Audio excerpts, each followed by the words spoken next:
एक सुनहरी शाम थी। देवदार के महल का बगीचा फूलों की महक से सराबोर था।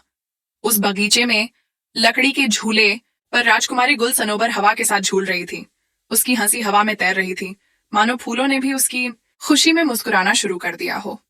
पास ही उसकी दासियां उसे प्यार से देख रही थीं, और थोड़ी दूर पर राजा और रानी सोने चांदी से जड़े सिंहासन पर बैठे आपस में बातें कर रहे थे। उनकी आंखें बार बार अपनी लाडली बेटी की ओर उठती, जिसके चेहरे की चमक उनके दिल को सुकून देती थी। राजकुमारी को झूला झूलना बहुत पसंद था। हर शाम वह अपनी नौकरानियों के साथ बगीचे में आती और झूले पर बैठकर आसमान को छूने की कोशिश करती। आज का दिन कुछ खास था, क्योंकि राजा और रानी भी उसके साथ थे। वह हमेशा की तरह हंसी मजाक में डूबी थी। तभी उसकी नजर एक अनोखे दृश्य पर पड़ी। एक पेड़ की डाल पर सूरज की किरणों में चमकता हुआ एक सुनहरा पक्षी बैठा था। उसका रंग इतना सुंदर था कि मानो सोने का कोई टुकड़ा जीवंत हो उठा हो। उसके सिर पर एक नन्हा सा मुकुट था, जो उसे किसी जादुई दुनिया का राजकुमार बनाता था। वह शांति से राजकुमारी को देख रहा था, और उसकी आंखों में एक अजीब सी चमक थी। राजकुमारी का दिल उसकी खूबसूरती देखकर ठहर सा गया। वह झूले से उतरी और उस पेड़ के पास पहुंची। उसने धीमे से कहा, अरे तुम कितने सुंदर पक्षी हो, मेरे पास आओ, मैं तुम्हें मीठा खट्टा रस पिलाऊंगी। उसकी आवाज में इतना प्यार था कि फूल भी झुक गए हों। और तभी कुछ ऐसा हुआ जिसने राजकुमारी को हैरान कर दिया। पक्षी ने अपनी छोटी सी चोंच खोली और इंसानों की तरह बोल पड़ा, मेरा मन तो बहुत करता है कि मैं तुम्हारे जैसी प्यारी और सुशील लड़की के साथ बैठकर बातें करूं, खट्टी मीठी रस भरियां खाऊं, लेकिन मुझे तो परियों की नगरी जाना है। मैं वहां पैदल ही जा रहा हूं। ये कहकर उसने अपने सुनहरे पंख फड़फड़ाए और पलक झपकते ही आकाश में गायब हो गया। राजकुमारी गुल सनोबर स्तब्ध रह गई। उसका दिल जोर जोर से धड़क रहा था। एक पक्षी जो इंसानों की तरह बोलता हो, यह तो किसी जादू से कम नहीं था। वह दौड़कर अपने पिता के पास गई और चिल्लाई, पिताजी, मुझे वह बोलने वाला पक्षी चाहिए, अभी, इसी वक्त। उसकी आंखों में उत्साह और अधीरता थी, जैसे कोई बच्चा अपनी सबसे प्यारी इच्छा पूरी करने की जिद कर रहा हो। राजा पहले तो कुछ समझ नहीं पाए, लेकिन जब दासियों ने बताया कि एक सुनहरा पक्षी पेड़ पर बैठा था और उसने इंसानों की तरह बात की थी, तो राजा ने गहरी सांस ली। उनकी आंखों में एक पुरानी कहानी की चमक थी। बेटी, उन्होंने कहा, मैंने सुना है कि परियों की नगरी में कुछ पक्षी ऐसे होते हैं जो इंसानों की तरह बोलते हैं। शायद वह वही पक्षी था। हो सकता है वह कल फिर आए। लेकिन अगले दिन वह पक्षी नहीं आया। राजकुमारी सुबह से शाम तक बगीचे में इंतजार करती रही। उसकी आंखें हर पेड़, हर डाल को छान रही थीं, लेकिन सुनहरा पक्षी कहीं नहीं दिखा। उसका दिल उदास हो गया। उसने न कुछ खाया न कुछ पिया। रात होने पर वह अपनी माँ रानी के गले लगकर रोने लगी। माँ, मुझे वह पक्षी चाहिए, वह सिसकते हुए बोली। वह इतना सुंदर था, उसकी आवाज इतनी प्यारी थी। मैं उसे फिर से देखना चाहती हूँ। रानी ने उसे गले से लगाया, उसकी पीठ थपथपाई, तरह तरह की बातें करके उसे हंसाने की कोशिश की। लेकिन राजकुमारी का दिल उस सुनहरे पक्षी पर अटक गया था। उसकी उदासी देखकर राजा का दिल भी पिघलने लगा। उन्होंने ढेर सारे खिलौने मंगवाए, रंग बिरंगे गुड़िया, चमकीले गहने, नन्हे नन्हे घोड़े। लेकिन राजकुमारी ने उन सब की ओर देखा तक नहीं। 2-3 दिन बीत गए। राजकुमारी की चमक फीकी पड़ने लगी थी। वह कमजोर हो रही थी। उसकी आंखों में उदासी की गहरी परछाइयां थीं। राजा और रानी को डर लगने लगा कि कहीं उनकी लाडली बीमार न पड़ जाए। आखिरकार राजा के मन में एक विचार आया। उन्होंने सोचा, मुझे खुद परियों की नगरी जाना चाहिए। उस पक्षी को ढूंढकर अपनी बेटी के लिए लाना चाहिए। लेकिन जब उन्होंने यह बात रानी को बताई, तो रानी ने चिंता भरे स्वर में कहा, महाराज, अगर आप इस यात्रा पर जाएंगे तो राज्य का क्या होगा? परियों की नगरी दूर है, रास्ता खतरनाक है, इसमें कई दिन लग सकते हैं। आपको ऐलान करना चाहिए कि जो कोई भी उस पक्षी को लाएगा उसे बड़ा इनाम मिलेगा। राजा को रानी की बात जंच गई। उन्होंने तुरंत ढोल नगाड़ों के साथ पूरे राज्य में ऐलान करवाया, जो कोई भी परियों की नगरी से उस सुनहरे बोलने वाले पक्षी को लाएगा उसे सोने चांदी से लाद दिया जाएगा। इनाम की बात सुनकर कई लोग निकल पड़े, लेकिन रास्ता आसान नहीं था। ऊंचे ऊंचे पहाड़, गहरी नदियां, घने जंगल और जंगलों में छिपे खूंखार जानवर, हर कदम पर खतरा था। कई लोग पहाड़ों पर चढ़ नहीं पाए। कुछ नदियों के तेज बहाव में बह गए, कुछ जंगली जानवरों की दहाड़ सुनकर ही भाग खड़े हुए। कोई भी उस पक्षी को लाने में कामयाब नहीं हुआ। इसी बीच 2 युवक राजा के दरबार में आए। एक का नाम था शहरयार, जो एक लकड़हारे का बेटा था। दूसरा था सलीम, एक रेशमी कपड़ों के व्यापारी का बेटा। दोनों ने राजा से परियों की नगरी जाने की इजाजत मांगी। राजा की आंखों में उम्मीद जगी। उन्होंने दोनों को आशीर्वाद दिया और कहा, जल्दी जाओ, मेरी बेटी की लत दिन ब दिन बिगड़ रही है। दोनों अपने घोड़ों पर सवार होकर निकल पड़े, लेकिन दोनों का मिजाज जुदा था। सलीम, जो अमीर घर का था, घमंडी था। वह रास्ते में शहरयार को ताने मारता, अरे तू तो लकड़हारे का बेटा है, जंगल में लकड़ियां काट, गधे पर लाद और बेचा, ये बड़े बड़े काम तेरे बस के नहीं। शहरयार बस मुस्कुराता और कहता, मेरे पिता मेरे लिए लकड़ियां काट लेंगे, इसकी फिक्र मत कर। हमारे राजा और रानी बहुत दयालु हैं, उन्होंने हमें सुख चैन दिया है।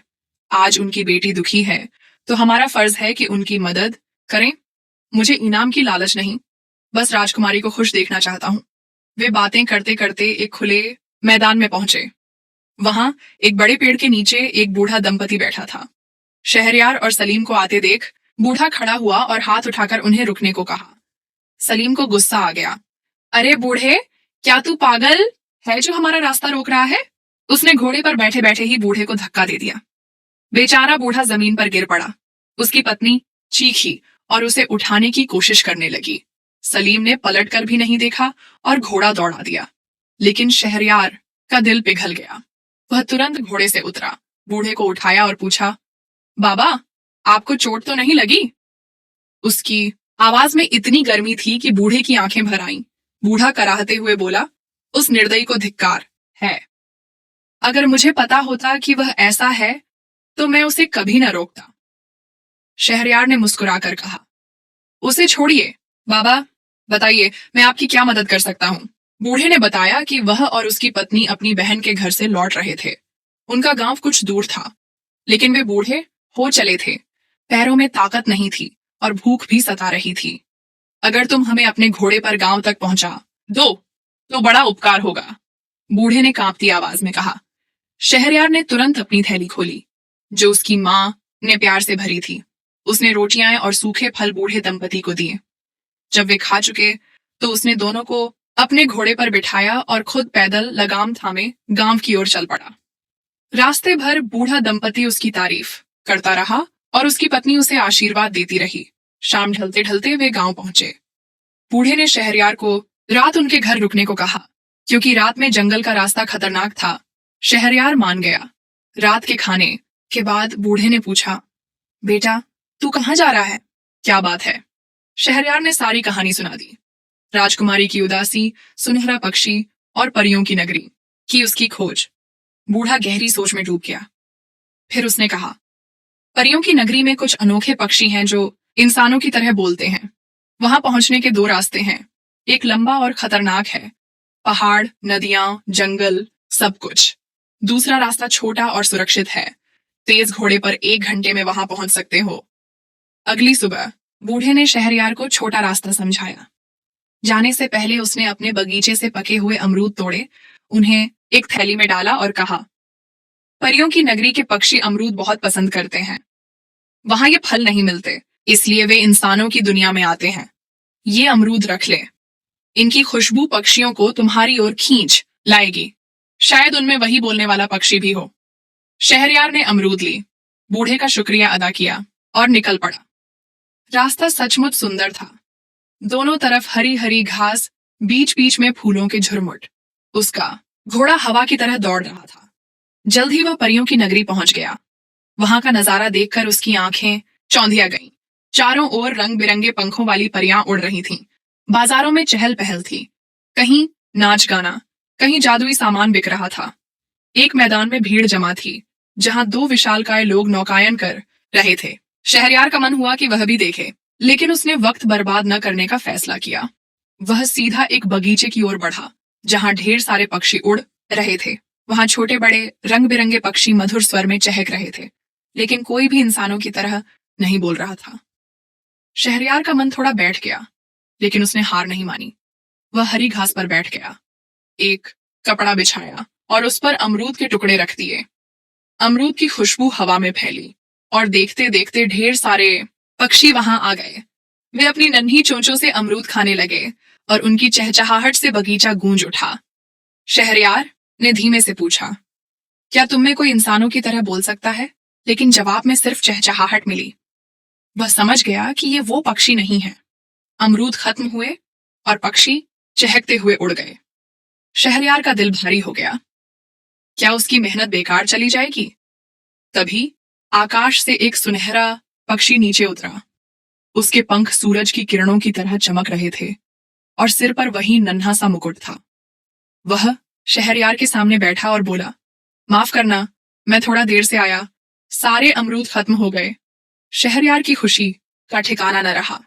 उसने तुरंत एक बड़ा रसीला अमरूद निकाला और पक्षी के सामने रख दिया। चिंता मत कर, मेरे पास और भी हैं, उसने प्यार से कहा। पक्षी उछलकर पास आया और खुशी खुशी अमरूद खाने लगा। शहरयार ने हिम्मत जुटाई और बोला, प्यारे पक्षी, क्या तुम मेरे साथ इंसानों की दुनिया चलोगे? हमारी राजकुमारी तुम्हें देखकर बहुत खुश होगी। पक्षी ने चोंच उठाई और तुरंत कहा, क्यों नहीं, मुझे वहां बहुत अच्छा लगता है। वहां अमरूद के बगीचे हैं और मुझे अमरूद बहुत पसंद है। बस एक बात, मुझे पिंजरे में मत रखना, मुझे आजादी चाहिए।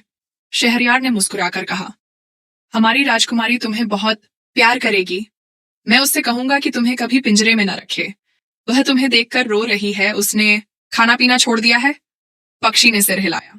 हाँ, मैं उससे मिला था, वह बहुत प्यारी लड़की है।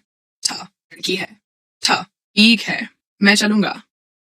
ये कहकर वह उड़कर शहरयार के कंधे पर बैठ गया। शहरयार का मिशन पूरा हुआ। वह वापसी की राह पर निकला। पक्षी उसके घोड़े के साथ साथ आसमान में उड़ रहा था। अभी वह अपने देश की सीमा में घुसा ही था कि उसने सलीम को दूर से आते देखा। सलीम की हालत खराब थी, उसके कपड़े फटे थे, चेहरा धूल से सना था और उसका घोड़ा भी थककर चूर हो चुका था। शहरयार समझ गया कि सलीम ने वही खतरनाक रास्ता चुना होगा। सलीम ने उसे देखा और पास आया।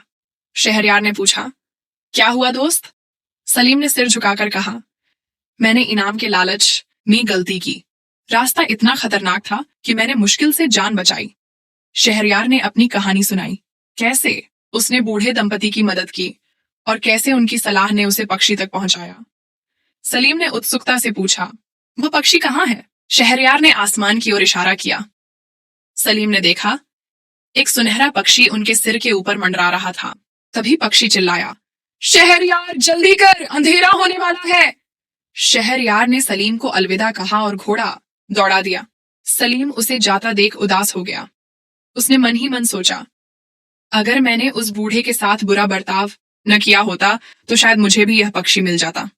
मैंने अपने घमंड की सजा पाई। ये सोचकर वह लौट पड़ा। जब शहरयार महल पहुंचा तो राजकुमारी गुलसनोबर ने सुनहरा पक्षी देखा। उसकी आंखें खुशी से चमक उठीं। वह दौड़कर पास आई और बोली, तुम आ गए? पक्षी भी उसे देखकर चहका और उसके कंधे पर बैठ गया। शहरयार ने कहा, राजकुमारी, इस पक्षी को पिंजरे में मत रखना, यह आजादी से रहना चाहता है। राजकुमारी ने वादा किया, मैं इसे कभी पिंजरे में नहीं रखूंगी, यह मेरा दोस्त है। पक्षी अब राजकुमारी के साथ साथ रहने लगा। वह जहां जाती, पक्षी उड़ता हुआ उसके पीछे जाता। राजकुमारी की हंसी लौट आई। राजा और रानी ने भी राहत की सांस ली। उन्होंने शहरयार की बहादुरी की तारीफ की और उसे ढेर सारा इनाम दिया। शहरयार ने इनाम लिया, लेकिन उसका मन महल में नहीं था। वह अपने घोड़े पर सवार हुआ और उस बूढ़े दंपति के गांव की ओर चल पड़ा। जब वह वहां पहुंचा तो देखा कि बूढ़ा बीमार था। उसकी पत्नी उसकी देखभाल कर रही थी। शहरयार को देखकर उनकी आंखें भर आईं। उसने अपनी कहानी सुनाई और इनाम का आधा हिस्सा उन्हें दे दिया। यह आपका भी हक है, उसने कहा। आपके बिना मैं यह पक्षी न पा सकता। बूढ़ा दंपति उसे आशीर्वाद देने लगा। शहरयार ने बाकी इनाम अपने माता पिता को दिया। उसने एक छोटा सा कारोबार शुरू किया। उसके पिता ने भी लकड़ियां काटना छोड़ दिया और बेटे के साथ काम करने लगे। जल्द ही उनका कारोबार फलने फूला और शहरयार अपने माता पिता के साथ सुखी जीवन जीने लगा।